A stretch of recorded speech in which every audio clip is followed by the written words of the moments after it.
Amigos, bienvenidos a Despierta con CDN, 9 de agosto, ya son las 7:04 de la mañana. Hoy le doy la bienvenida a Yanessi Espinal, a Héctor Marte, que vienen como bateadores designados. Siempre están como bateadores designados, pero hoy le toca presencia a mitad de la semana, miércoles, cuando tenemos que hablar del regreso al año escolar y de qué está sucediendo con las editoras y con la decisión que ha tomado el Consejo Nacional de Educación y el Ministerio de Educación a días de iniciar ya un año escolar. Cosas que solo se ven en República Dominicana y falta todavía que anuncien una huelguita por ahí para saber que estamos realmente entrando en materia. Hoy también se decide lo que va a pasar con la medida de coerción de los imputados en uno de los casos del Ministerio Público por borrar fichas o alterar el programa, el software de la Procuraduría General de la República, porque se ha determinado que 16.000 casos, 16.000 y tantas personas han sido beneficiadas, entre comillas, para el borrado o alterado de documentos judiciales en el sistema criminal que maneja el Estado Dominicano. Hoy vamos a darles algunos detalles sobre eso y además hablaremos de este famoso acuerdo que se ha firmado en República Dominicana con el Estado de Guyana, un país que multiplica por 3 el territorio de República Dominicana, pero que disminuye en población menos, mucho menos, 9 veces menos de la población que tiene República Dominicana. Y esto es novedoso, va a ser muy novedoso porque no teníamos acuerdos similares al que se ha firmado en el día de ayer, en un día de trabajo que han tenido el gobierno de Guyana en territorio dominicano con el gobierno dominicano. Muchas personas se han preguntado, ¿tierra? ¿Por qué tierra? ¿Cómo que sembrar maíz y soya si todavía hay tierra en Santo Domingo que no está sembrada? Bueno, sus explicaciones habrá, se los contamos en algunos minutos. Buenos días, Héctor. Buenos días, Yanessi. Buenos días, Yulisa, Yanessi y don Nelson, que está representando. Buenos días, Catherine, también. Que ojalá nos esté viendo. Y en el caso de don Nelson, él está representando hoy al Caribe en una actividad en Santiago. Ayer estuvo por aquí, bueno, ustedes lo estuvieron entrevistando vía Zoom al director del recinto regional de la UASA en Santiago, Juan Arias Fuentes, que estaba dando detalles del programa que está desarrollando toda esta semana, el CURSA, como se le llama, a propósito de su aniversario. Y dentro de esas actividades, el Caribe está teniendo una participación entre otras cosas con la presentación de las portadas del 75 aniversario, las 75 portadas emblemáticas del Caribe, que como ustedes saben ha sido llevada, es una exhibición itinerante y ha sido llevada a varios puntos. Inició en el Hotel Embajador con los actos oficiales del aniversario y luego ha sido presentada en la UAPA, en el Aeropuerto Internacional del Cibao y en el Centro León. Ahora está siendo presentada allá en ese escenario del recinto regional de la UAS de Santiago. Como tú decías, hay muchas informaciones que comentar. Esos acuerdos del presidente con su homólogo de Guyana, hay muchos detalles que habrá que averiguar, sobre todo ese aspecto que llamaba la atención que tú mencionabas, Yulisa. Yo quiero comentar brevemente una decisión que se anunció ayer, me parece que se tomó el día anterior, porque era el día que tenía reunión el Consejo Policial, y es el cambio de uniforme de la Policía Nacional y el cambio de lema. Lo del cambio de lema puede verse como simbólico y lo del cambio de uniforme como algo cosmético. Eso podría verse así en caso de que no fuera parte de una reforma integral, pero entendemos y confiamos en que solamente van a ser aspectos dentro de una reforma que ya está en proceso y que ojalá dé los resultados esperados. Son cambios de forma, es cierto, no son de fondo lo que estamos hablando ahora. O sea, el cambio de lema que va a ser ahora proteger y servir, y el cambio de uniforme que no se dieron detalles, pero hace mucho que se ha estamos todos convencidos de que hay que cambiar ese uniforme por una serie de factores, el tema del color que no es amigable, eso se ha dicho desde siempre. Ojalá se aproveche también y el material, que tengo entendido que los policías se quejan mucho de eso, también se revise, y no sé si sea mucho pedir que también se pueda hacer como en otros países, que se da los cuerpos como como la policía y otros organismos tienen una versión de uniforme como más cómoda, más acorde con el clima. En países como Estados Unidos y otros países también de Europa vemos que los agentes policiales y los militares, incluso los agentes de migración y otras agencias, uno lo ve que tienen su uniforme de invierno y su uniforme de verano. No sé si sea mucho pedir, pero a lo mejor se pueda aprovechar este cambio para para incluir también ese aspecto. La primera vez que se habló de un cambio, yo recuerdo, puede ser que anteriormente se haya dicho, pero recuerdo que en 1997, por ahí, en la primera gestión del expresidente Leonel Fernández, se habló de un cambio de uniforme, incluso creo que hasta se comenzaron a se hizo el diseño, pero no sé por qué no se le dio seguimiento, y ahora dentro de una reforma integral, o sea, no es solamente ese aspecto, pues estamos viendo esta decisión que entendemos que es positiva. Buenos días, Héctor, Yulisa. Y para no calentarme, por supuesto que buenos días a don Nelson, a esa misión especial que tiene hoy. Y a Catherine también le mandamos saludos desde aquí. Muchísimas gracias. Por supuesto que nosotros siempre, es un inmenso honor que ustedes nos den la oportunidad de iniciar el día junto a todos los seguidores de Despierta con CDN para compartir tantas informaciones de relevancia que ocurren tanto a nivel nacional como internacional. Y lo del cambio de uniforme, lo que pasa, Héctor, es que quizás no es que seamos tan pesimistas, es que ya le cambiaron el uniforme y el nombre a la DGCET, se le cambiaron los uniformes escolares y ya ustedes han visto como que ojalá que esta vez tengamos una lección y sea diferente. El punto es que no hay razones para ser tan optimistas en que esto vaya a impactar, pero vamos a creer que sí, que va a ser positivo. ¿Y por qué no? Siempre hay una primera vez en la que se puede ser mejor, siempre hay oportunidades para mejorar, y el pesimismo nunca puede empoderarse de nosotros, siempre tenemos que ser optimistas frente a los retos que tenemos. Y muy optimistas están, señores, la gente de la oposición con su alianza opositora, que se supone que podría ser anunciada antes de que concluya esta semana o por lo menos al inicio de la próxima semana. Y hay algunos detalles de este proceso de negociación que no se han dado a conocer, y en la medida en que van surgiendo los temas, pues uno entonces se va enterando con los dirigentes de los partidos políticos, los allegados. Bueno, el caso es que las cosas se comentan.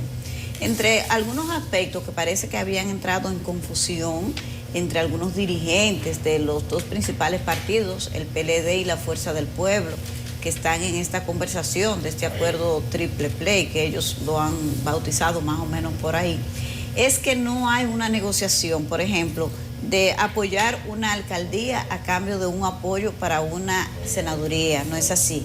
Ok, te apoyo en una alcaldía, te apoyo en otra alcaldía. Una senaduría, una senaduría. Y también hay un acuerdo, aquí lo dijo ayer el doctor Bautista Rojas Gómez, de apoyo en la segunda vuelta. Si el que quede en tercer lugar se compromete entre los acuerdos que tienen en apoyar a quien clasifique, si es que finalmente se da el escenario de segunda vuelta, que al día de hoy está así, pero que puede variar porque muchísimas cosas pueden pasar en política. Si hay algo que ha enseñado la historia, es que nada está escrito en piedra. Entonces, así va más o menos la alianza. Este comentario lo hago también porque a muchos de los dirigentes que han estado impulsando porque la alianza entre el PLD y la Fuerza del Pueblo tenga algunas características, se ha comentado como que Rafael Paz tenía una obsesión, que no quiso ceder. Eso no es cierto, porque ese nunca fue el enfoque de ese acuerdo. El acuerdo siempre fue: te apoyo en una senaduría, te apoyo en otro donde estés mejor. En una alcaldía. Nunca estuvo ese enfoque que se le dio en el Distrito Nacional. Así que, aclarado este punto, Yulisa al inicio hablaba del tema del conflicto que hay por el anuncio que hizo el ministro de Educación de que el Consejo Superior de Educación aprobó los nuevos textos escolares y la protesta que hay en el sector empresarial, las editoras. Qué bueno que surgió también este elemento, porque hay que decir que el sector empresarial también tiene intereses ahí. Aquí siempre se habla de la mala calidad de la educación y de que hay intereses que todos los ministros que llegan, gracias a Dios que el ministro Ángel Hernández parece hasta el momento que no anda por ese carril de usar la enorme cantidad de dinero que representa el 4% para la educación para montar un proyecto político. Eso siempre, sí, que el 4% ha servido para montar proyectos políticos, que los profesores no sirven y el sector empresarial. Ayer el ministro Ángel Hernández puso el dedo sobre la llaga y le dijo sus verdades, que aquí no hay interés, eso de que sí, que no, ahí hay un interés económico y él se lo dijo muy claro. Así que aquí todo el mundo está luchando por sus propios intereses, no por la calidad de la educación. Y es importante esa declaración que se lea de lo que dijo el ministro de Educación. Bueno, vámonos a las portadas, que es noticia tras la mirada de CDN y el Caribe. Francisco Medrano está listo ya para contarnos. Adelante, Francisco. Hola, ¿qué tal? Buenos días. Vamos rápidamente a compartir con todos nuestros amigos televidentes las principales informaciones que tiene el periódico de nuestra casa, El Caribe, en su portada en este miércoles. Lo hacemos rápidamente con el presidente Luis Abinader y su homólogo de Guyana, Mohamed Ifan, quienes firmaron 6 acuerdos de cooperación bilateral en temas de turismo, agricultura, inversión y energía. En otro tema, pese a oposición, el Consejo Nacional de Educación aprueba los libros de texto. Editoriales, el CONEP y Educa alegan que la elección de la bibliografía fue apresurada. También ampliamos sobre la Embajada de los Estados Unidos en Haití, que cerró ayer hasta un nuevo aviso sus instalaciones. Esto a causa de tiroteos en los alrededores de la sede diplomática. Vamos a cerrar la portada del periódico El Caribe con el Cursa UAS, que celebra hoy su aniversario 38. El programa de celebración incluye la exhibición de portadas históricas del periódico El Caribe en sus 75 años. Vamos a compartir esta mañana la contraportada de El Caribe con informaciones del mundo de los deportes. Hablamos del dominicano Raymond Laureano, que empujó la única carrera del encuentro al debutar en los Guardianes del Cleveland. Ellos superaron anoche 1-0 a los Azulejos de Toronto. Les invitamos también que accedan a nuestro portal digital www.cdn.com.do. Aquí usted puede conocer otras importantes informaciones como esta del Ministerio Público, que reveló en la noche de este martes que investigarán a quienes pagaron a los imputados en la Operación Gavilán. A propósito de este tema, Adrián Donato Salcedo Rosario, mejor conocido como Cristian Casablanca, es uno de los que habría sido beneficiado del servicio ilícito que ofrecía la supuesta red de corrupción en el caso Gavilán. Vamos a cerrar las principales de CDN Digital en Atomayor. Miren esto, las cámaras de seguridad captaron el momento en que un hombre que se hacía pasar por minusválido se paró de su silla de ruedas eléctrica y penetró a una residencia supuestamente para robar. Todas estas informaciones pueden ser ampliadas accediendo a nuestro portal digital www.cdn.com.do y también recuerden adquirir la edición impresa del periódico El Caribe. Es todo por el momento, seguimos con más. Pasamos al informe del tiempo para hoy, miércoles 9 de agosto. Adelante, Jean Suriel. Muchísimas gracias, muy buenos días. El panorama meteorológico seguirá lluvioso en República Dominicana durante las próximas 24 horas. De hecho, hoy tendremos un incremento en las posibilidades de precipitaciones. Esto porque hay una onda tropical al sur-sureste de Puerto Rico moviéndose hacia el oeste. La onda tropical número 28, este sistema atmosférico estará incidiendo en las próximas horas en República Dominicana, así combinándose con la vaguada que se encuentra muy cerca de nuestro país para extender las posibilidades de precipitaciones esta tarde, esta noche y todavía mañana. Seguiremos con sus remanentes aportando lluvias generalizadas. Mucha atención porque para hoy tendremos el aporte lluvioso significativo hacia la cordillera central. Algunas comunidades del norte, del noreste y del sureste estarían recibiendo precipitaciones importantes y de manera especial en el transcurso de la tarde, inicio de la noche, podrían desarrollarse algunas inundaciones repentinas, también descargas eléctricas y ráfagas de viento por la combinación de los dos fenómenos atmosféricos. Para mañana, la onda tropical empezará a alejarse de nuestro país, dejando sus remanentes. Aún así, la vaguada continuará también aportando más precipitaciones en el territorio nacional. Vamos a ver el modelo de pronóstico que está presentando para hoy en República Dominicana y de manera especial después del mediodía y en el transcurso de la tarde. Vemos cómo hacia la cordillera central estarían desarrollándose las mayores precipitaciones, hacia la región norte, también hacia el sur y sureste. Vemos en el noreste la posibilidad de aguaceros fuertes en ocasiones, pero también la producción de descargas eléctricas en sentido general, y las ráfagas de viento sobre todo serán posibles hacia la zona montañosa y hacia la región norte. Mucha atención porque esto es por la combinación de la onda tropical con la vaguada. Vamos a ver mañana también en la tarde y durante la noche van a disminuir las lluvias en intensidad y en frecuencia, pero permanecerán los aguaceros más dispersos de manera especial hacia el suroeste, también hacia el sur, sureste y noreste. Vemos también precipitaciones hacia la cordillera central. Los aguaceros más fuertes concentrados hacia la zona fronteriza cerca del noroeste y también la posibilidad de precipitaciones hacia la región norte. Podrían desarrollarse igualmente algunas descargas eléctricas. Y vamos a ver para el viernes que presenta el panorama meteorológico. Tendremos una reducción de la humedad en sentido general. No obstante, la vaguada, que permanecerá todavía incidiendo en nuestro país, podría incrementar así las posibilidades de lluvias en la tarde hacia el suroeste, hacia el sur, sureste, también hacia el noreste y algunas comunidades del noroeste. Estas han sido las informaciones meteorológicas. Bueno, hay que tener los paraguas a mano. Gracias, Jim Suriel. Señores, vamos a los saludos de Facebook Live con nuestros seguidores. Me encanta. Héctor dice, Yanes, me encanta, esto tengo que reconocerlo, porque mira, por ejemplo, lo que le dice Roy a Yulisa. Yulisa, eres hermosa. Pero es hermosísimo comenzar el día así. Daniel Rojas, buen día. El Ministerio de Medio Ambiente, que recuerde que los guardaparques también comen. Que no le han pagado. Páguenle, señor, esa gente. Kelvin Torres, feliz miércoles, bendiciones, bienvenida Yanes. Ay, gracias Kelvin, es así, porque al principio no me decían nada, pero ya comenzaron los piropitos. Antonio Cornelio Acosta, bendiciones, buenos días Cornelio.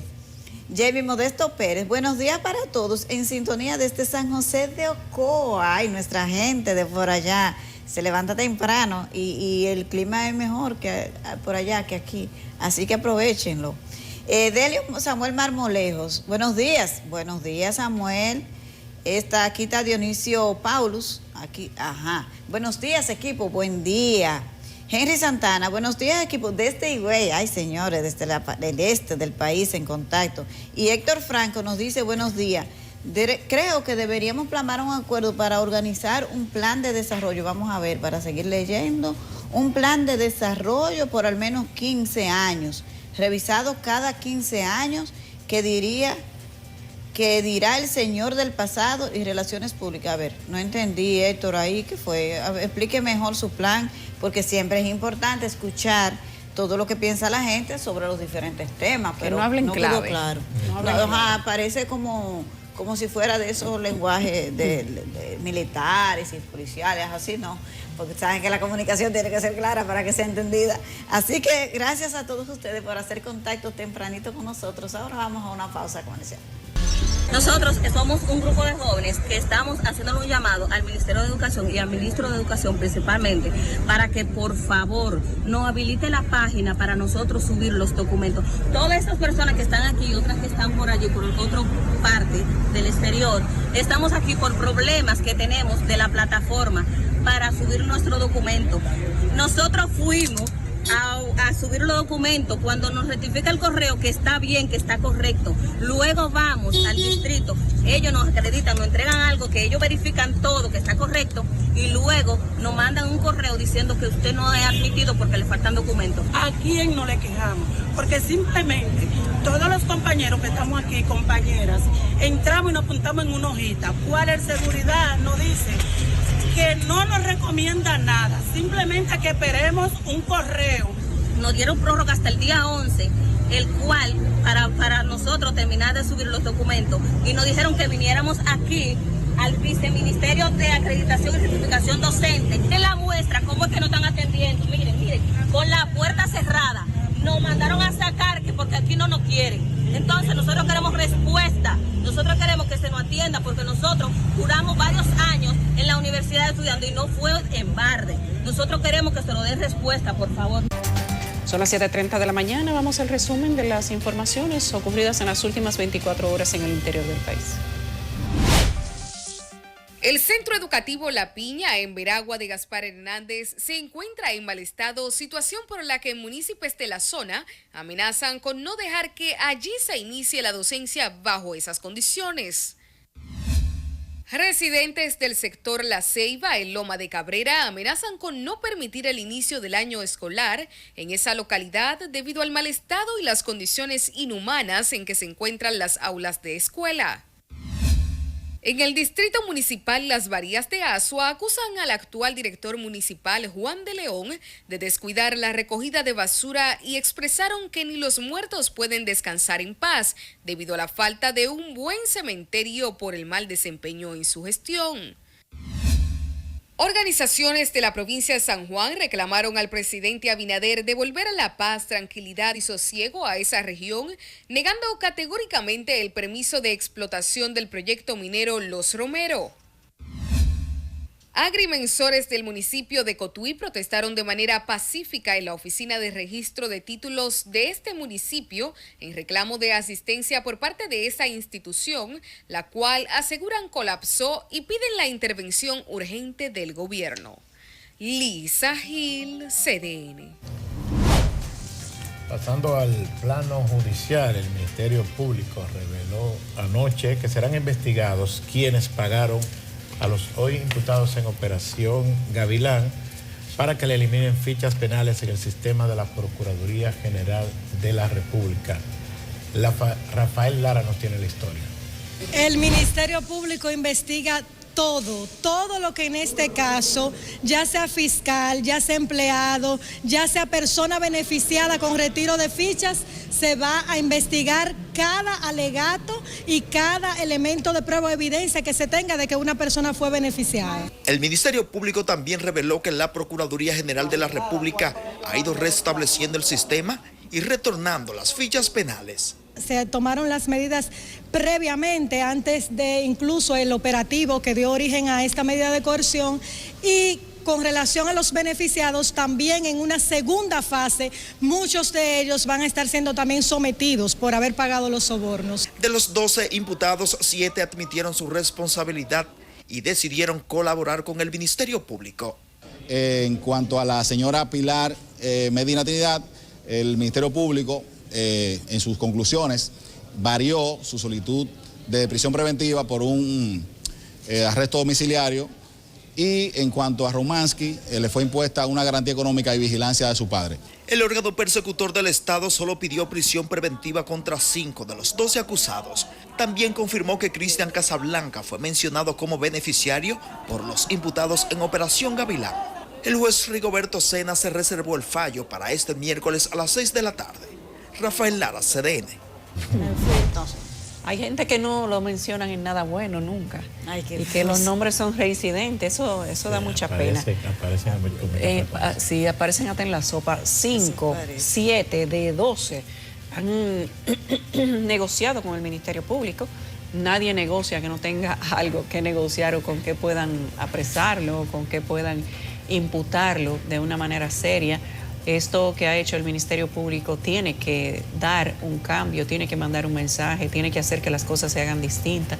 Es una mirada profunda hacia adentro. Y ayer decíamos que esto tiene que ser una segunda parte de algo que ya se había hecho en la Operación Medusa, cuando se dijo que un funcionario de una red de funcionarios internos que tenía la Procuraduría General de la República manejaba el sistema interno de la Procuraduría, manejaba el sistema de información criminal, que es como se llama, y de allí se alteraba algo que es lo más sagrado que tiene el Ministerio Público, pues eso se profanó, se alteró y se vendió. Y de eso es que se trata esta operación. Si esto se hace de la manera correcta, se supone que debe ir saneándose esa Procuraduría, que tiene que ser un edificio de justicia, que debería ser o debe ser una institución que de allí no salga nada más que lo correcto. Y esa mirada que se le tiene que dar permanentemente a los empleados, que se hacía, entendía uno, desde la Inspectoría General, que es una especie de asuntos internos que se maneja dentro del Ministerio Público, pues parecía que no había sido suficiente y que hay personas tan temerarias, porque para esto hay que ser temerario o sentir un apoyo demasiado grande, y aún así hay que ser temerario para vulnerar, profanar algo como el sistema de información criminal y pensar que no va a tener consecuencias. Pues aquí empiezan a verse las consecuencias. La parte que no entiendo es lo de investigar a las personas beneficiadas con este borrado de expediente, ¿verdad? Porque estamos hablando de una cantidad... 16.000. Estamos hablando de casi 17.000, según la última cifra que dio el Ministerio Público. Y podrían ser más. No, yo no creo que las investigaciones vayan a llegar hasta ahí, creo yo. Pero quizás los casos más sobresalientes, lo que más llamen la atención, pero sí esta lección que está dando el Ministerio Público de desmantelar las redes de corrupción a lo interno de las instituciones debe servir para todas. ¿Por qué? Porque aquí hay una investigación contra la pasada gestión de la Cámara de Cuentas. Aquí lo que se sabe que ocurre, más que el color del uniforme de los agentes policiales, es la corrupción a lo interno de la institución. Entonces, que se comience una mirada hacia adentro, pero especialmente de instituciones como la Procuraduría General de la República, que tienen que ser el ejemplo, impartir justicia, no convertirse en un cuadro de las operaciones de corrupción de todo tipo para empañar el crimen y hacer cosas tan vergonzosas como en la que habían incurrido estos empleados. Así que es una buena lección, pero es para todas las instituciones. Señores, hoy amanecemos con que los comerciantes del Mercado de Santo Domingo han bloqueado la entrada de acceso a este establecimiento en protesta para que no se ponga en marcha el programa del campo al colmado que desarrolla, creo que Inespre, para facilitar o para bajar los precios de los productos de consumo masivo, como un enfoque con ese sentido, porque ellos dicen los comerciantes que les afecta esta medida y que este programa elimina la intermediación del comercio y el colmado. Entonces ustedes están viendo ahí en la foto cómo está la entrada del Mercado de Santo Domingo, así que vamos a ver durante todo el día cómo evoluciona esta protesta de los comerciantes que tienen sus establecimientos ahí en el Mercado de Santo Domingo. Así que si usted tenía planes de ir por ahí hoy, tenga cuidado que no es la mejor ocasión. Durante todo el día vamos a estar dándole seguimiento a este tema para saber a qué acuerdo llegaron, si los comerciantes van a flexibilizar esta medida o si por el contrario van a fortalecer sus protestas porque ellos dicen que esto les afecta sus ganancias. Bueno, del campo al colmado está peligrando porque el Merca Santo Domingo se ha regado. El senador del Partido Revolucionario Moderno por la provincia de Santo Domingo, el señor Antonio Taveras, ha ofrecido detalles sobre el origen de los fondos que utilizó en la pasada campaña electoral. Esto a propósito de un audio que circula en redes sociales en el que él afirma haber gastado 250 millones de pesos para llegar al Congreso.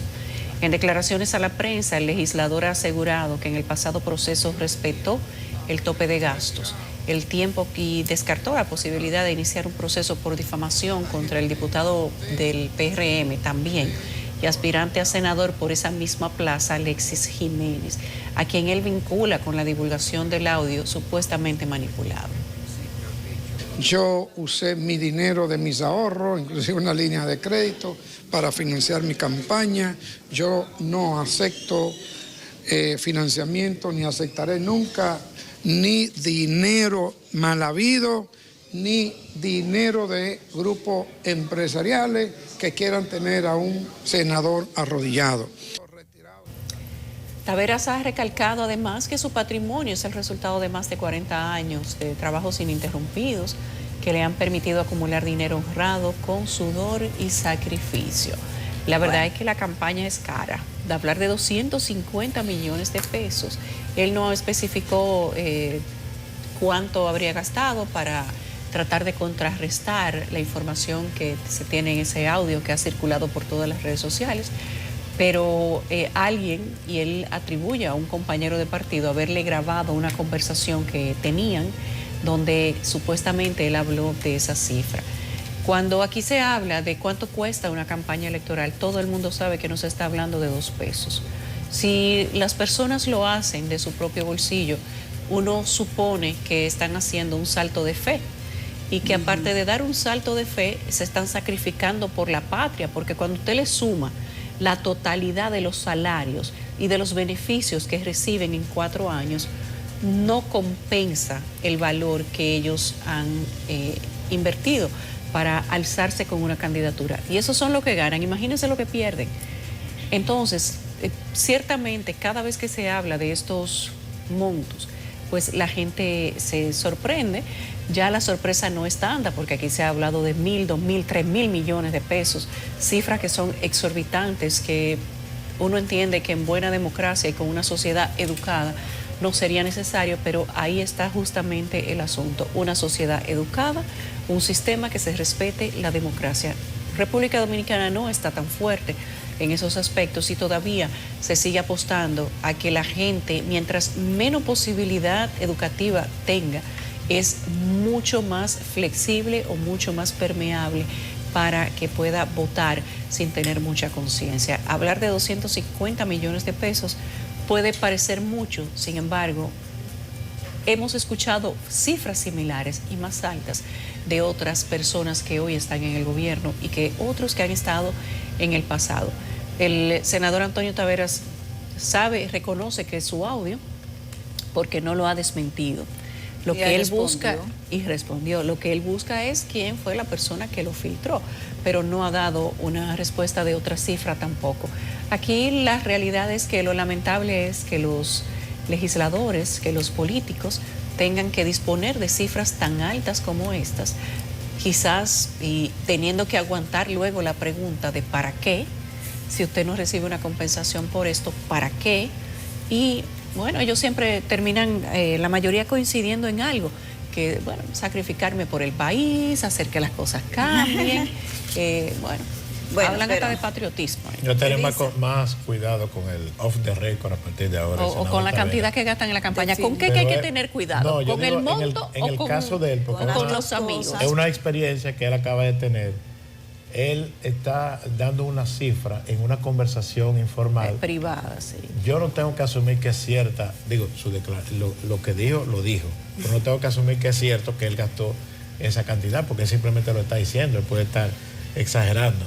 Lo que digo es que va a tener más cuidado a partir de ahora con cualquier expresión que diga, incluso frente a algún compañero del partido. Además, el otro tema que queda evidenciado con ese audio y lo que ha dicho, porque él no ha dicho que no gastó ese monto, ni ha desmentido todo lo demás que dice el audio, ni tampoco que gastó ese monto. Ahora, si es así, también queda otro tema, y es el financiamiento ilegal de las campañas políticas, además de la cantidad. Porque resulta que la ley de partidos políticos y la ley electoral establecen un tope de gasto. Para el caso de los senadores, creo que es 75 pesos por cada votante. Si hay 1 millón de votantes, serían como 75 millones de pesos.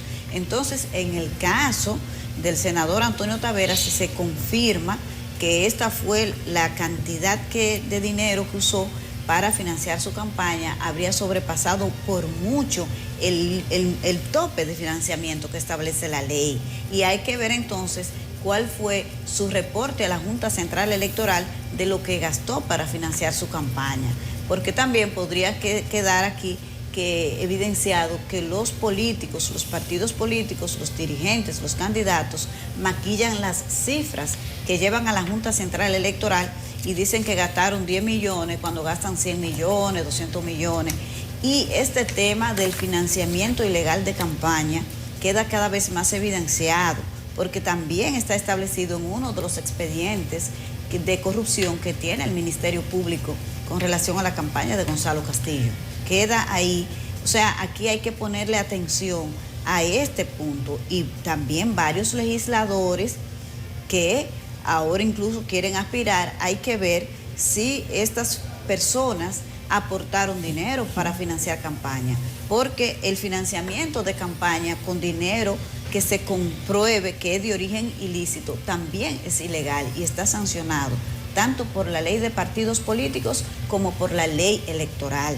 Es un tema que aquí nunca se trata porque siempre le pasan paños tibios, pero el financiamiento ilegal de campaña es una realidad aquí, y la Junta Central Electoral, prácticamente maniatada, tiene que conformarse con lo que dicen los partidos, porque es con relación a lo que reciben del Estado.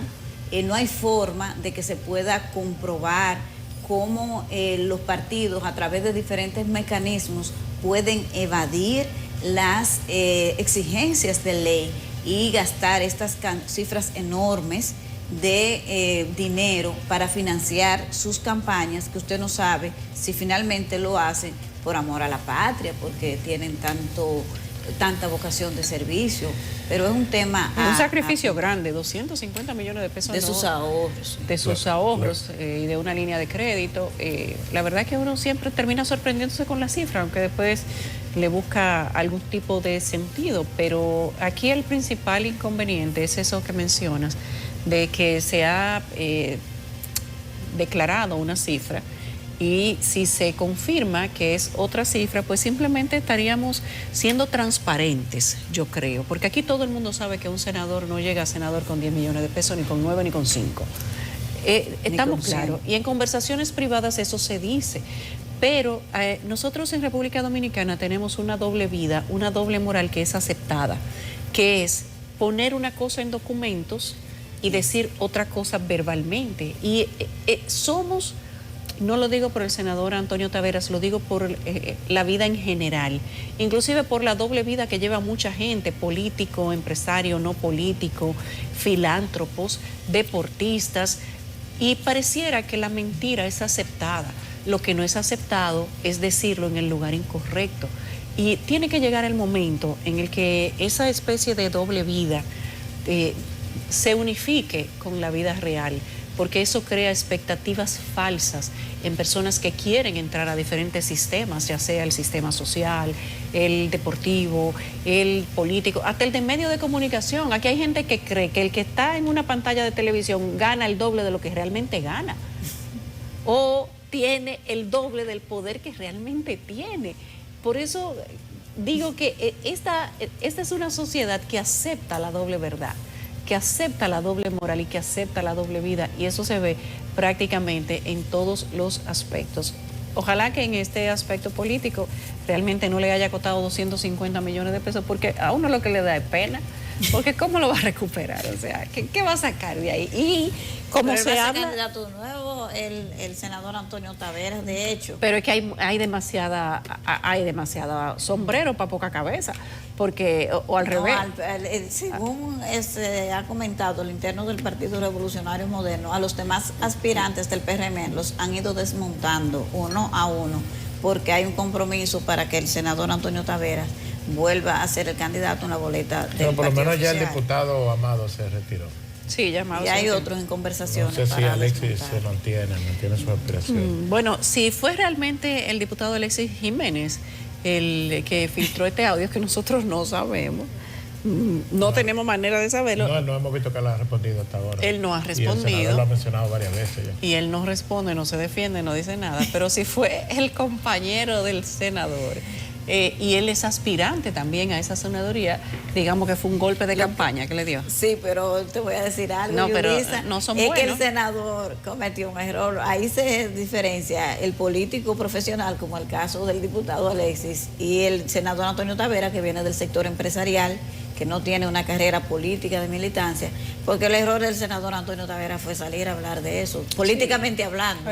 Alexis no va a cometer ese error de decir que sí, que fue el que lo infiltró. Claro, hay que demostrárselo.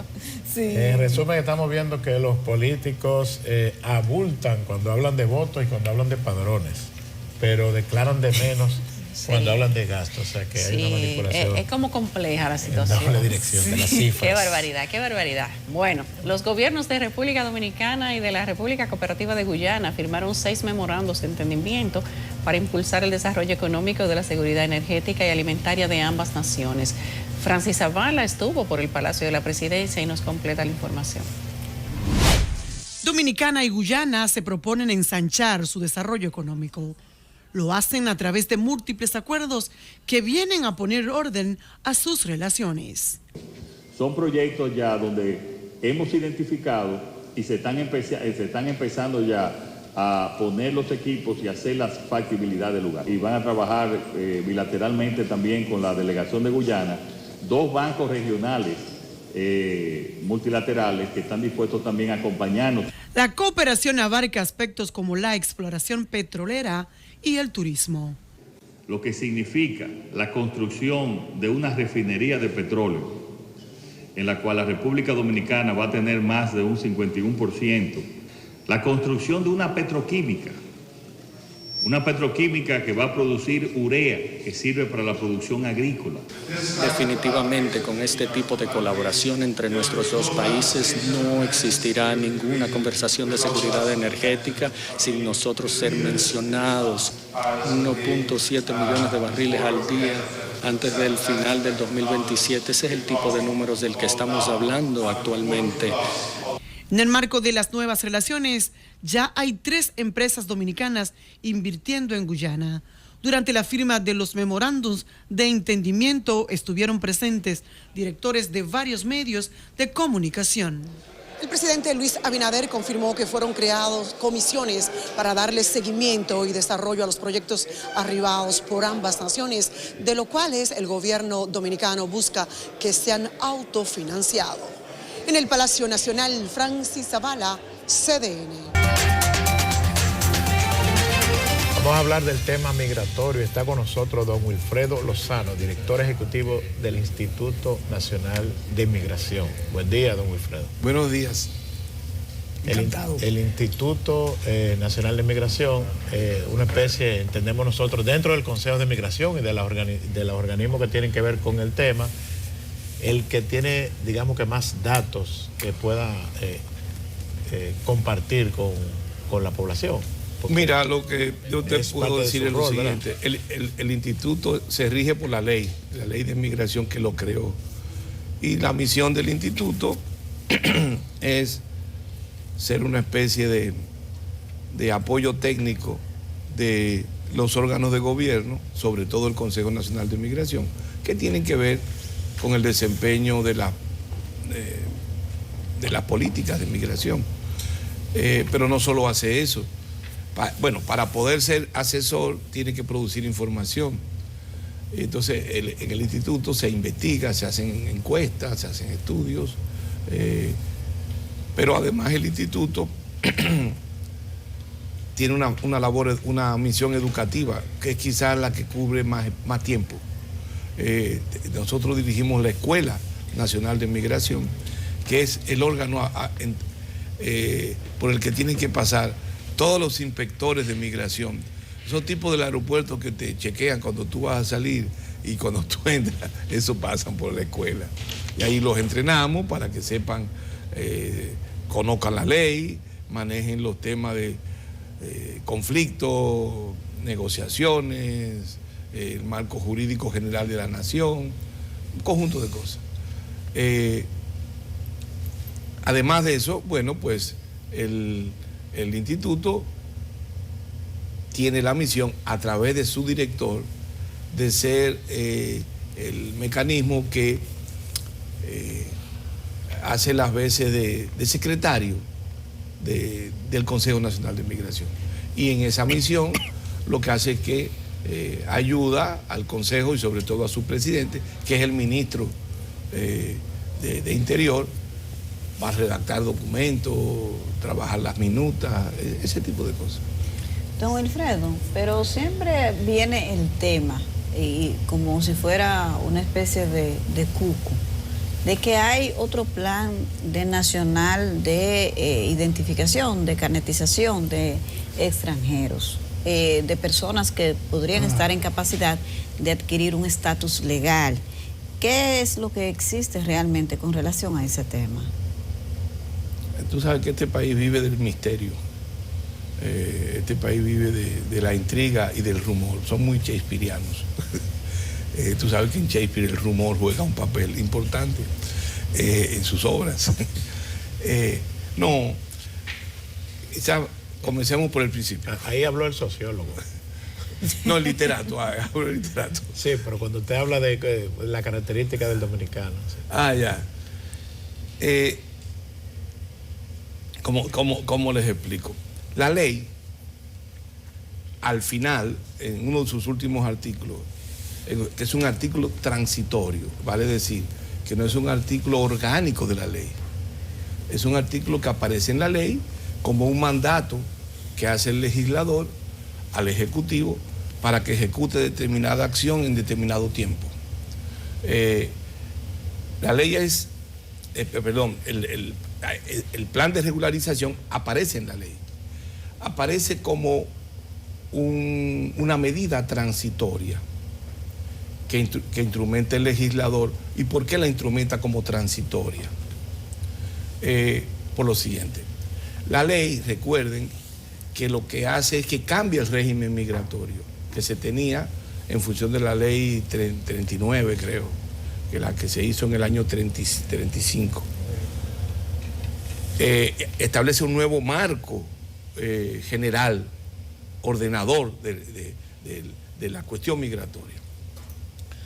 En un contexto en que se tenía la convicción de que había una generalizada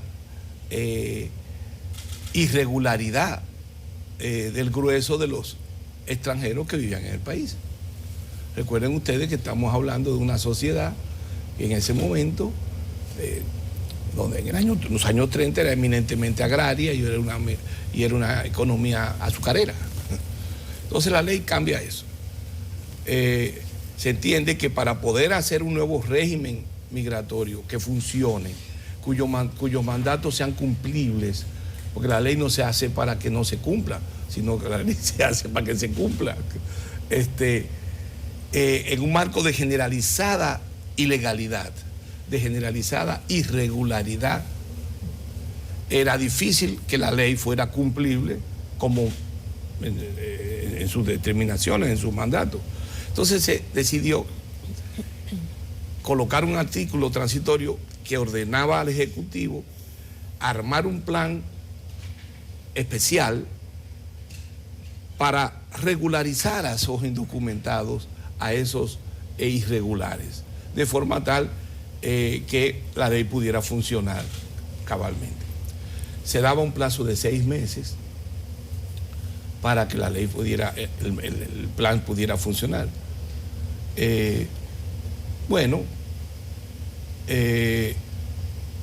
El El reglamento de esa ley duró 7 años para que lo aprobaran. Y el plan de regularización duró 10. Y eso trae, sobre todo este último punto, trae una consecuencia que aquí no se ha discutido en el país. Y es que al hacer eso, la situación original que había creado, que había motivado por qué se hace el plan de regularización, llegó a una situación muchísimo peor. Entonces se implementa el plan. Quien obliga al Ejecutivo a hacer el plan es el Tribunal Constitucional, con la sentencia 168. Sí, 13. Le dice, miren, para implementar esta sentencia se necesita un plan, que ustedes cumplan con el plan de regularización. Y es en ese marco que se hace, se implementa. Es decir, eso nos debe llevar a una reflexión. El Ejecutivo no estaba muy contento, no querían, no hicieron nunca ningún esfuerzo. Fue varios gobiernos en ese. Fue el Tribunal Constitucional el que obligó a esto. Eso se comenzó a implementar durante unos meses. Hubo una primera fase de inscripción, se inscribieron 200 y tantas mil personas. En el primer año se dio una prórroga y a partir del segundo año esto como que se enlenteció y nunca más se volvió a trabajar el asunto y la verdad es que hay una situación de penumbra. En primer lugar, nunca se tomó una determinación definitiva respecto al estatus que se iba a asignar a los beneficiarios del plan, que eran 200 y tantas mil personas. Todo eran medidas provisionales, transicionales, primer asunto. Y en segundo lugar, eso se quedó en un limbo. Hubo muchas irregularidades, hubo muchas dificultades y sobre todo obstáculos políticos, porque el plan fue objeto del debate de los partidos. Uno de los problemas de la cuestión migratoria en el país es que se ha electoralizado mucho. Entonces, solo las reviven para asuntos electorales, cuando terminan los asuntos electorales, la duermen y no se toman medidas adecuadas. Entonces, eso por un lado. En este momento el plan de regularización tiene ya una suspensión de varios años y hubo una decisión hace un par de años de someter el plan a una auditoría. Eso está pendiente. Pero hay otro problema que es más importante que el plan de regularización. Por la irregularidad con que les he descrito, se movió la historia de este plan. En el imaginario de los dirigentes políticos, en el imaginario del ciudadano común, se hace enraizado la imagen de que la forma a través de la cual el Estado ataca el tema de la necesaria documentación que tiene que tener un inmigrante es un plan de regularización. Y eso es un error. ¿Por qué es un error?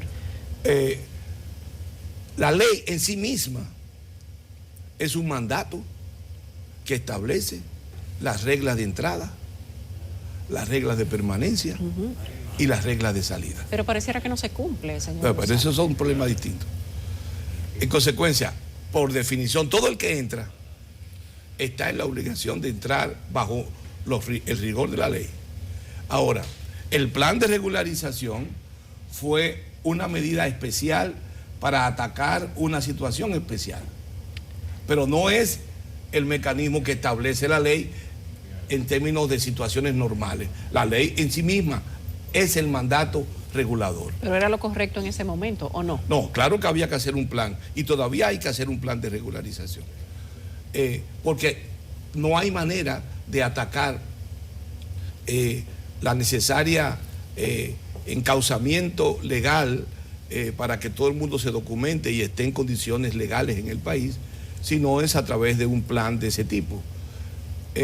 La otra medida es en condiciones excepcionales, a la que ha operado el Estado en ocasiones y hoy día lo hace, la deportación.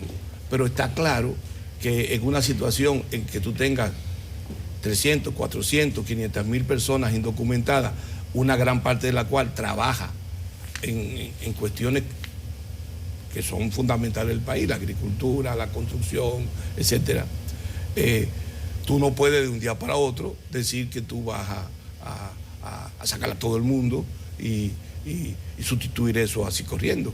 Se necesita ordenar una política.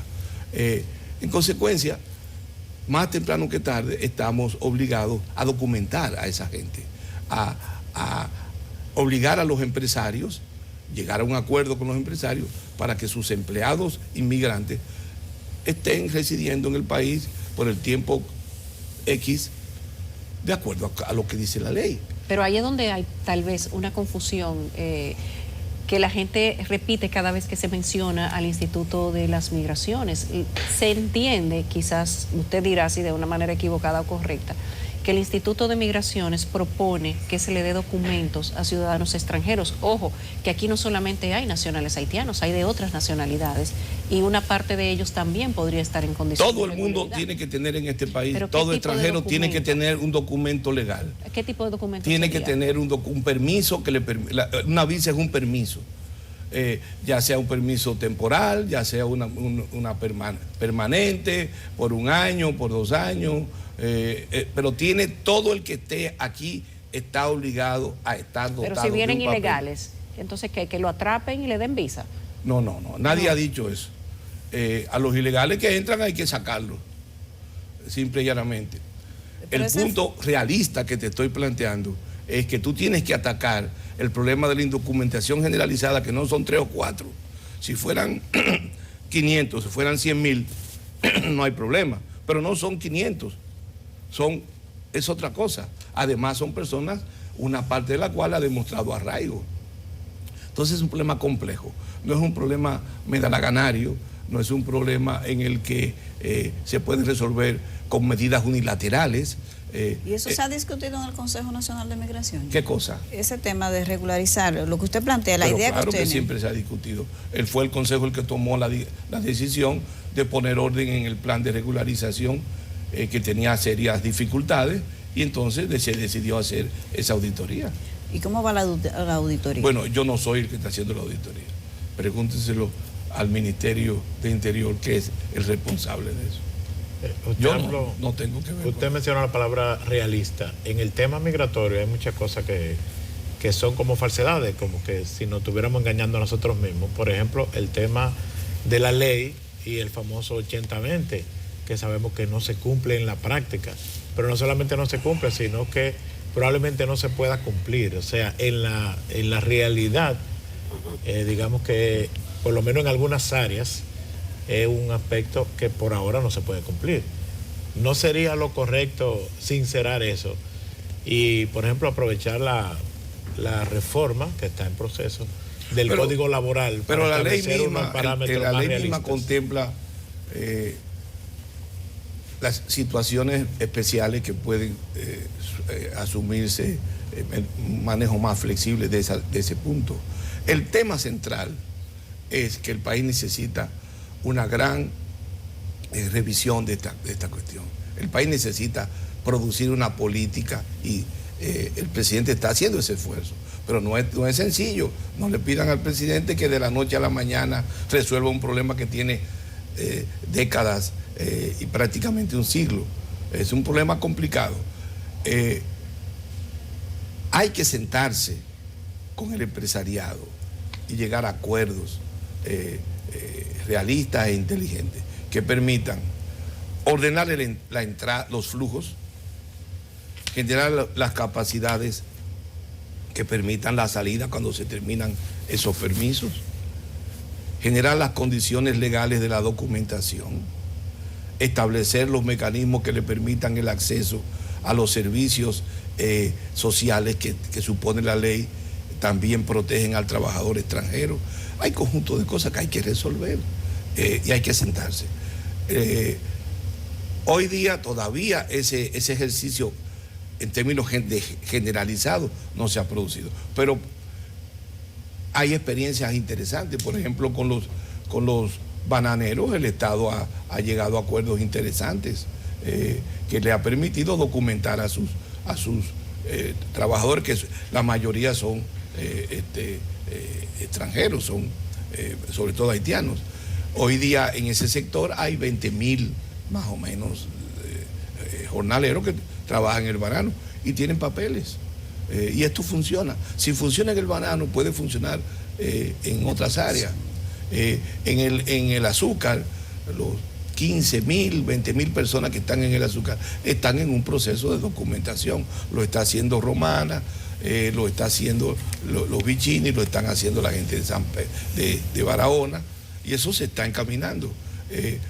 O sea, no es tan sencillo atacar el punto, pero sí hay una voluntad y hay experiencia de que las cosas, cuando se asumen con responsabilidad, funcionan. Y yo te puedo dar estos ejemplos.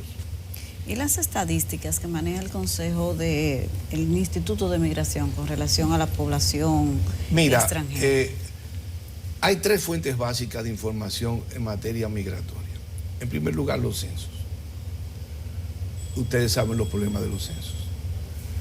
Pero el censo es la categoría más inclusiva, más grande. En consecuencia, por su dimensión, es la más imprecisa. Hay el censo, y sobre todo en materia de inmigración, da información, pero es profundamente incompleta. Pero esa es una fuente. La otra fuente, que es más consistente, se hace cada 5 años. Es la encuesta nacional de inmigración. Se han hecho 2 y ahora se está armando una que creo que comienza en septiembre. Esa encuesta es una encuesta muy poderosa y es la fuente más segura para medir el peso de la inmigración. Se hace cada 5 años, es una encuesta de alrededor de 70.000 hogares que son entrevistados y más de 250.000 personas que son sujetos de cuestionario. O sea, eso no es un chiste, es una gran cantidad de gente y es posiblemente la encuesta más grande que se hace en el país y en materia migratoria la más grande que se hace en toda América. Esa es la segunda fuente. Tiene, como todo en la vida, la limitación de que para cierto tipo de actividad la medición no desciende a niveles sectoriales. Por ejemplo, para el tema de las industrias, te habla del sector manufacturero, pero no te dice el nivel de desagregación de las empresas que trabajan zapatos, que trabajan textil, etc. Y una tercera línea de información, bueno, en esa segunda encuesta fue que se basó, por ejemplo, el Tribunal Constitucional para hacer su sentencia. Cuando el Tribunal Constitucional dijo, hay 200 y tantas mil descendientes, de los cuales tantos tienen papeles, tantos no tienen papeles, y tomó decisiones, fue esa encuesta, y resultó bastante certera la estimación. Bueno, la tercera cuestión es las encuestas sectoriales. Son las que menos se hacen. Son muy pocas. En los últimos 30 años se han hecho estudios en el café, en el arroz, en las construcciones, en el banano. Y nosotros ahora hemos iniciado una serie de encuestas. Hemos trabajado ya plátanos, habichuelas y arroz. Va a salir próximamente un libro. Ya hay un libro que circula, donde se hizo una primera estimación, que habla de que en esos 3 cultivos hay unos 230.000 trabajadores de origen extranjero. Este año se va a hacer una en el sector construcción y en el sector turismo. Bueno, en fin, esas son las encuestas que hay. Para esos sectores, yo te puedo decir un poco el estado de situación de la inmigración. Y es una cosa importante. Para esos sectores hay un peso determinante de la inmigración en el volumen de trabajadores. Sí. Por ejemplo, en plátano, el 70% son inmigrantes. ¿De Haití? Sí, y estamos hablando de 120,000 personas. ¿El 70% cuánto es? Solo en plátanos. Solo en plátanos. En arroz son unas 90,000 trabajadores, de los cuales la mitad son más o menos la mitad extranjeros. Y en habichuelas son unos, así que te puedo decir, 19,000 creo. Y en bananos son 19,000. En bananos sí hay datos más o menos seriales, porque hay ya un dominio más un seguimiento más permanente. O sea, hay un peso importante de la inmigración en la agricultura. Nadie lo puede discutir. Ese peso, esa presencia ha crecido en los últimos 15 años. Eso es un hecho. Lo que a mí más me preocupa no es tanto ese número, porque se trata de una mano de obra muy movible, es una mano de obra estacional. Lo preocupante es que los datos indican que en Haití hay un creciente deterioro de la situación de vida de la gente en Haití. Les avanzo. El grueso de los trabajadores que trabajan en agricultura no solo son inmigrantes haitianos que vienen y se regresan periódicamente, sino que ya no vienen en su mayoría de la agricultura haitiana. Vienen de la economía informal en las ciudades, vienen de la economía de la construcción, vienen del trabajo precario en las ciudades. Ese es un dato importante. Antes había un movimiento de la agricultura a la economía dominicana, inicialmente el azúcar, luego se movió a la agricultura dominicana y luego a las ciudades. Ese movimiento se fue haciendo más complejo, pero en Haití, en la medida en que ha habido un deterioro de la situación de vida, la gente ha emigrado del campo.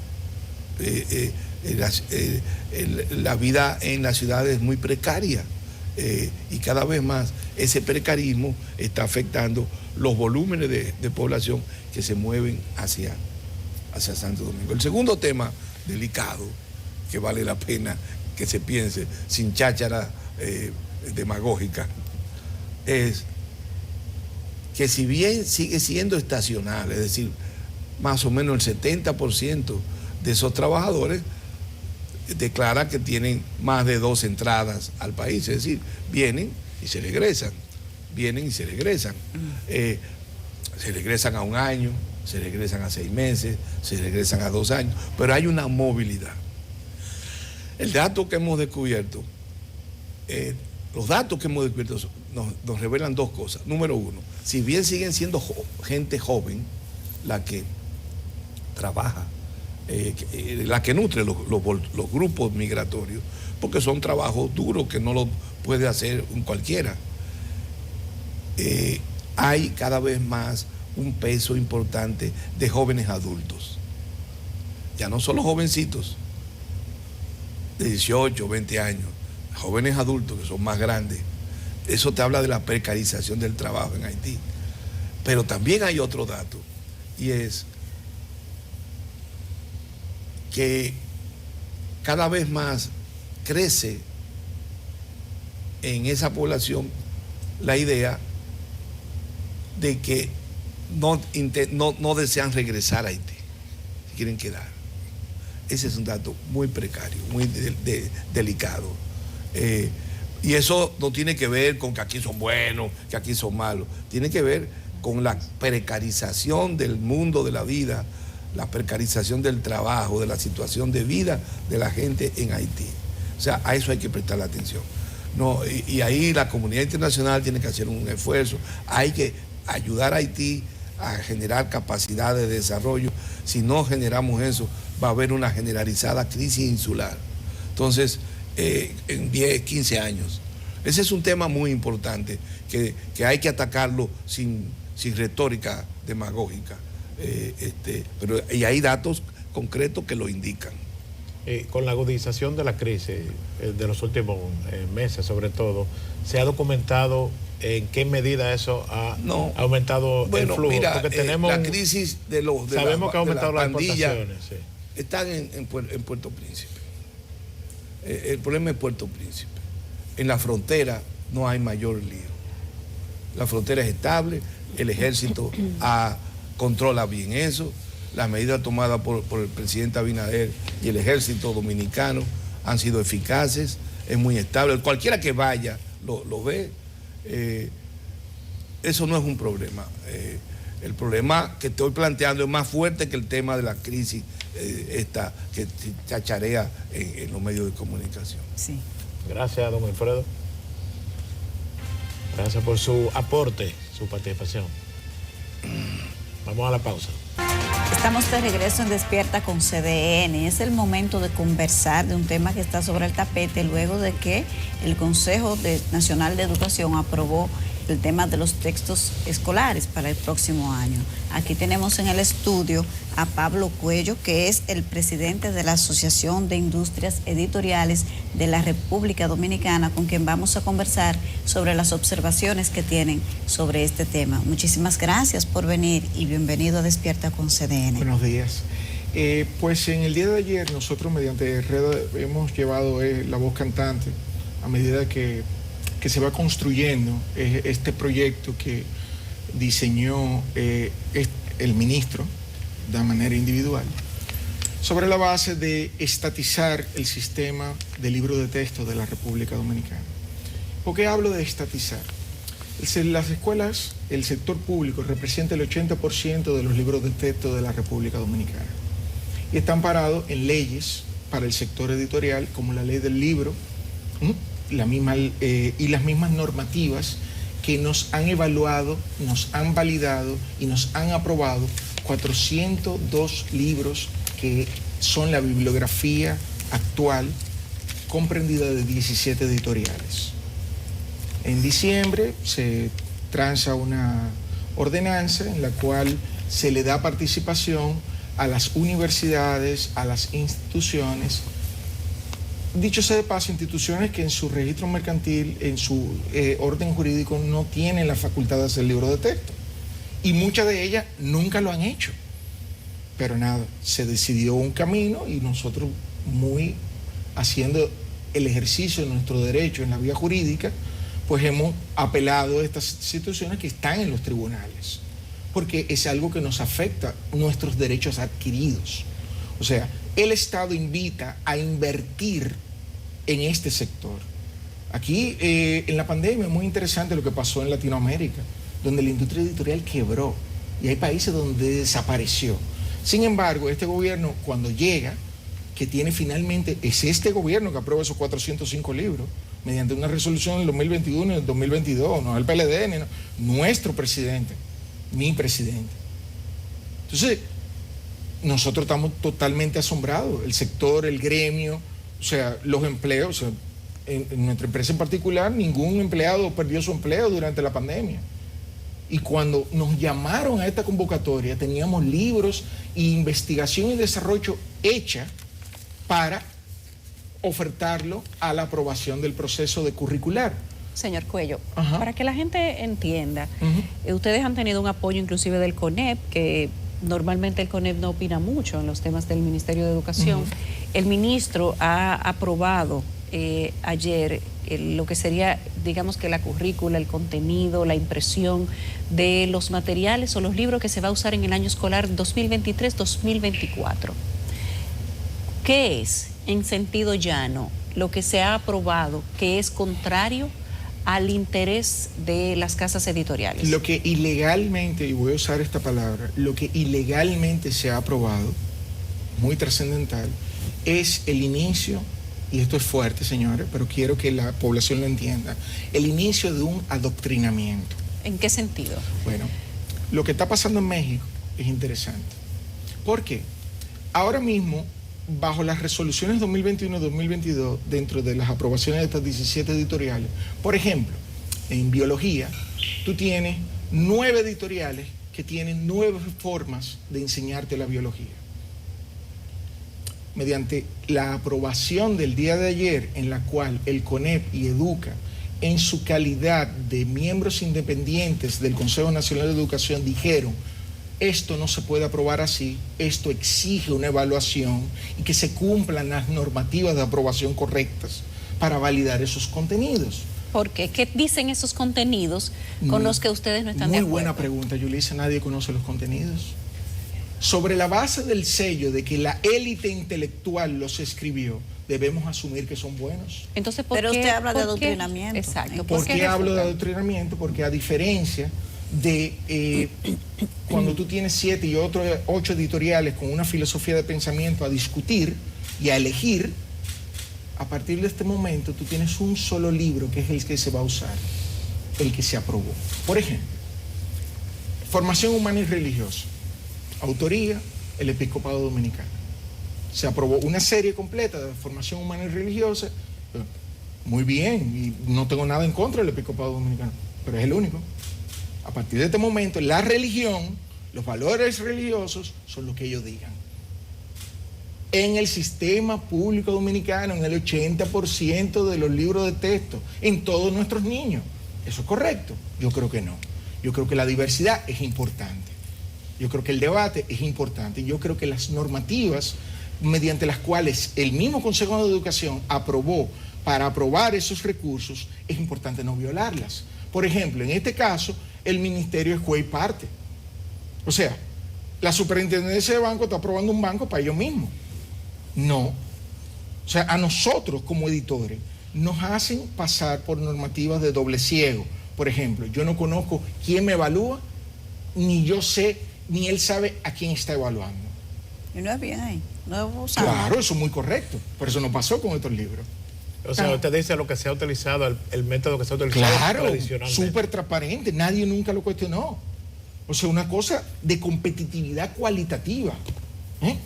Y esos son procesos interesantes, porque ahí juega el papel del sector privado. O sea, nuestro gremio, nuestros miembros tratan de competir entre ellos en ofertar un producto de calidad. Y en términos económicos, ¿qué significa eso para ustedes? Oh, grave. Pero imagínate, tú pierdes el acceso al 80% de un mercado. Por eso hablo de la estatización. O sea, ¿quién controla la oferta a partir de este momento? El Estado. Los libros ya no serán comprados por el Estado a partir de esto. ¿Y por quién serán comprados? O no, pasa un proceso de impresión normal, o sea, no es el editor que tiene ese valor agregado, sino una impresión que es sencillamente una forma de difusión de contenido.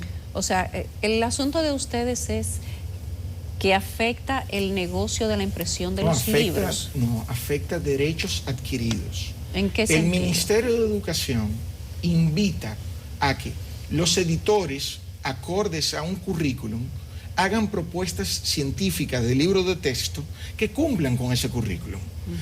El ministerio, como ente regulador, dice si ese contenido cumple o no cumple con el programa. Y para aprobarlo, lo valida con las certificaciones de derecho de autor, con la permisología de la República Dominicana, con toda una serie de estamentos, bajo una rigurosa, pero señores, riguroso proceso de evaluación. Todo eso para evaluar los libros propios del Ministerio de Educación no se hizo. Se hizo nada, el ministro... O sea, lo que quiero decir con esto es que hay una subordinación. Es un departamento del Ministerio de Educación el que aprueba los libros del propio ministerio. El ministerio había dicho en el pasado, reciente, que lo que había ahí era una especie de negocio que no beneficiaba la educación del país y que ahora el Estado se va a ahorrar, ¿cuánto fue que dijo? 5.000 millones. casi después 6.000 bajó a 4.000 millones de millones, pesos. después bajó a 2.000 millones. Que el contenido educativo iba a ser mejor. Además, se ha cuestionado por qué, si el contenido es el mismo, por qué los niños no podían rehusar libros. Y eso generó como un malestar dentro de los padres que llegó al Ministerio de Educación. ¿Tiene esta aprobación algo que ver con todo eso que se ha dicho? No, para nada. No. Primero, la economía, no hay un estudio que justifique este cambio. ¿Dónde está el estudio que dice o que los libros son mejores o son peores o que esto es más caro? O sea, yo cuestiono el estudio cualitativo y el estudio cuantitativo en mi condición de presidente de la Asociación de Industrias Editoriales de la República Dominicana. ¿Dónde está el estudio? No existe, cosa que lo dice la ley. Primer punto. Segundo, la gente confunde el tema de que no se pueden rehusar porque es el sector privado. Cuando tú tienes un niño de 10 años y un niño de 7 y el niño de 7 te llega al libro de 10 y no se puede rehusar.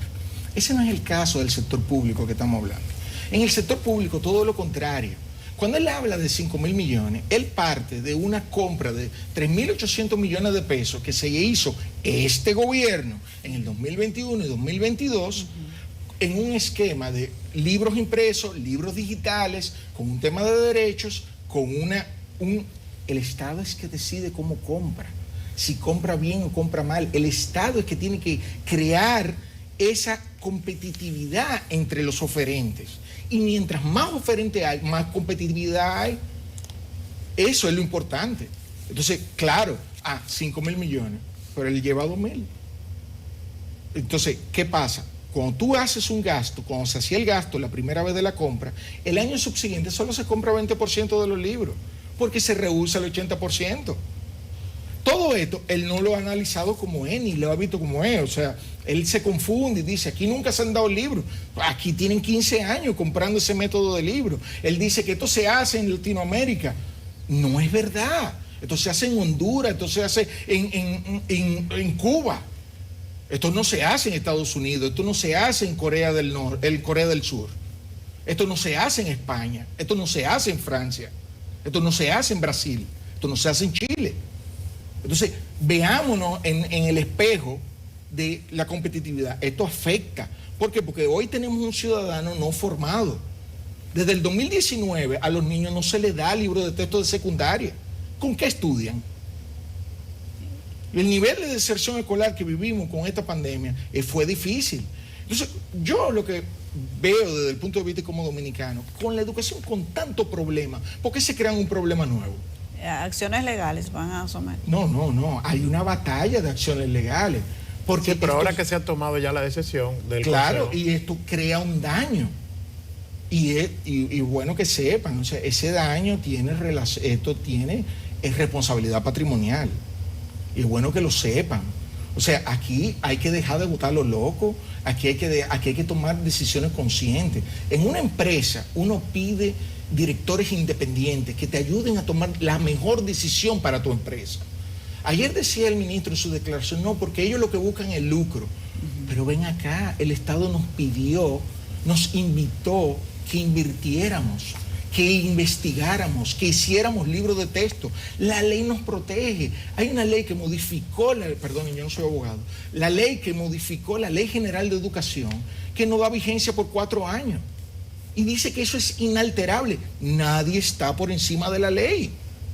Entonces, esto es un Estado de Derecho. Hoy nos toca a nosotros. Mañana le va a tocar a otro sector. Y estas son industrias que si tú las destruyes, construirlas es complicado.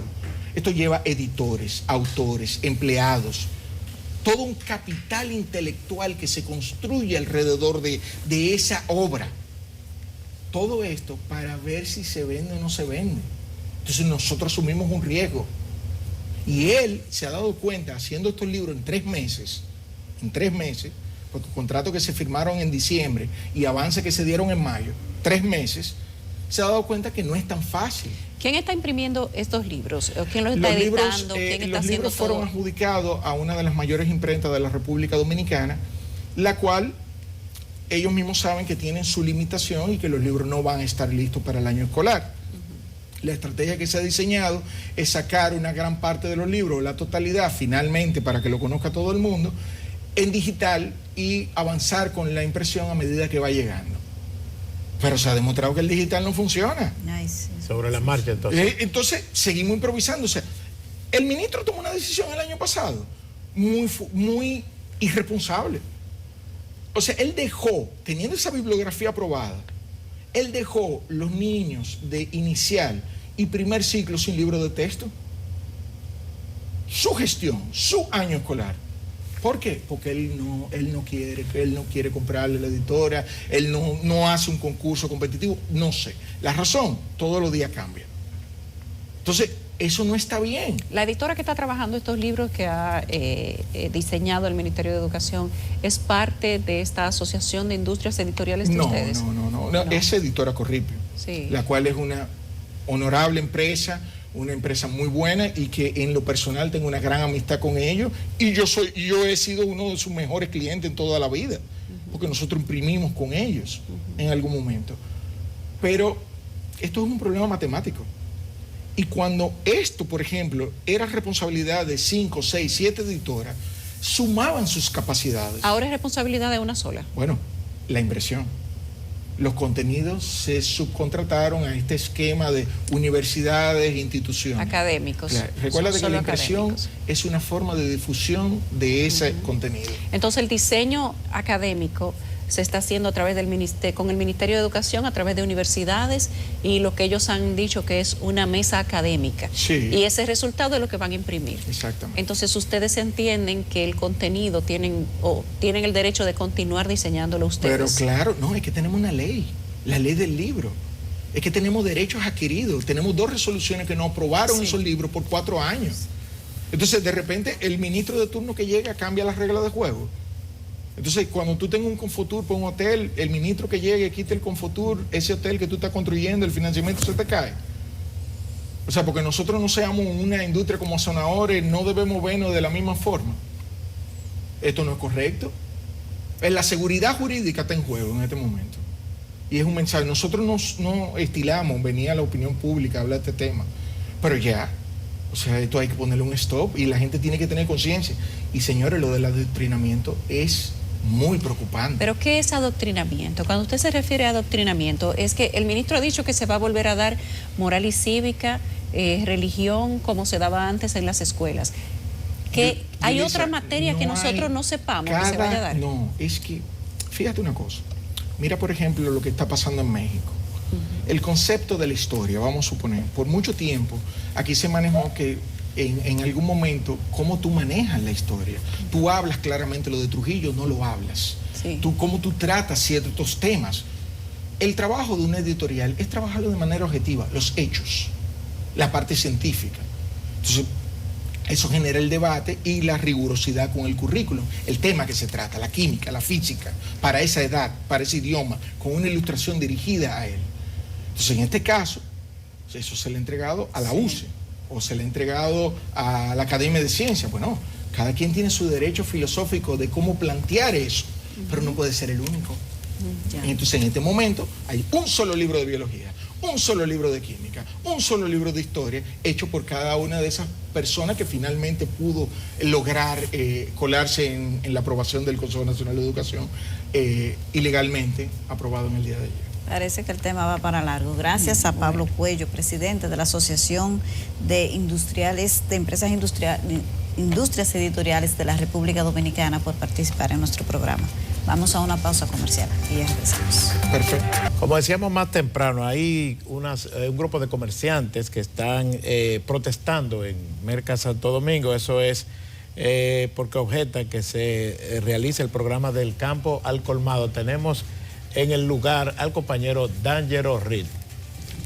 Hola, ¿qué tal? Muy buenos días, muchísimas gracias. Exactamente nos encontramos en las afueras del Merca de Santo Domingo, donde un grupo de personas, de vendedores de aquí, de este mercado, se están manifestando en contra de un programa que ha puesto en marcha el gobierno, lo cual se ha convertido para ellos en una competencia desleal por la gran diferencia en los precios que se establecen esos productos vendidos aquí a través de ese programa del gobierno, el cual obviamente recibe el subsidio del gobierno. Pero para que nos expliquen un poco, vamos a conversar con alguno de ellos, la persona encargada aquí de ¿qué es lo que está pasando, mi amigo? ¿Cuál es la situación aquí con ustedes? Muy buenos días a los medios de la prensa que nos visitan en este momento.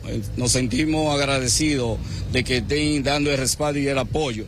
Buenos días al público de comerciantes, colegas comerciantes que nos acompañan en este momento. Fíjense, la situación es la siguiente. Nosotros como mercado estamos demandando del gobierno, en este caso en la figura del presidente de la República, licenciado Luis Abinader Corona, que se tome en consideración la continuidad del comercio en el Mercado Santo Domingo, ya que el programa de comer del campo al colmado nos ha dado un golpe sine qua non a los comerciantes de aquí. O sea, señor presidente... ¿Cuál es el programa que les está perjudicando a ustedes directamente? El programa Comer del Campo al Colmado, en este momento. Nosotros entendemos que no es posible competir entrar en competencia con una desigualdad de recursos, puesto que ellos manejan recursos y en cierta manera son personas que tienen el apadrinamiento del gobierno. En algún momento el gobierno trató de conversar con ustedes este proyecto para que de alguna manera pudieran colaborarse entre ambos. Pedimos ser lo que dirigiéramos el programa y eso llegó al despacho del presidente de la República. Sin embargo, al día de hoy no se nos ha tomado en cuenta. En tal sentido, señor presidente, acudimos a la buena sensatez que sabemos que usted tiene, a su buena voluntad, para que se cumplan dicha promesa, ya que no funciona. Perdón, ¿cuál sería su pedido en este caso? ¿De que negocien con ustedes o que eliminen ese programa? El pedido en el programa, que se elimine el programa. La otra parte es que el señor presidente tenemos el conocimiento pleno de que ha delegado en funcionarios del gobierno respuestas satisfactorias llamado el Mercado Santo Domingo. Sin embargo, esos funcionarios han hecho quedar mal al presidente. Y nosotros entendemos, señor presidente, que usted debe de enviar aquí una comisión al Mercado Santo Domingo a hacer un levantamiento de la realidad que acontece en el mercado. Muy bien, ahí pudieron escuchar ustedes las palabras de los vendedores, productores aquí de este Mercado Santo Domingo, donde se están manifestando en las afueras de este mercado para expresar lo que ya ustedes han escuchado, lo que ellos consideran una competencia desleal contra ese programa gubernamental. Aquí en los alrededores de esta manifestación se pueden observar algunos agentes de la Policía Nacional, algunas patrullas que vigilan a cierta distancia para de alguna manera evitar cualquier situación que pueda producirse en este caso.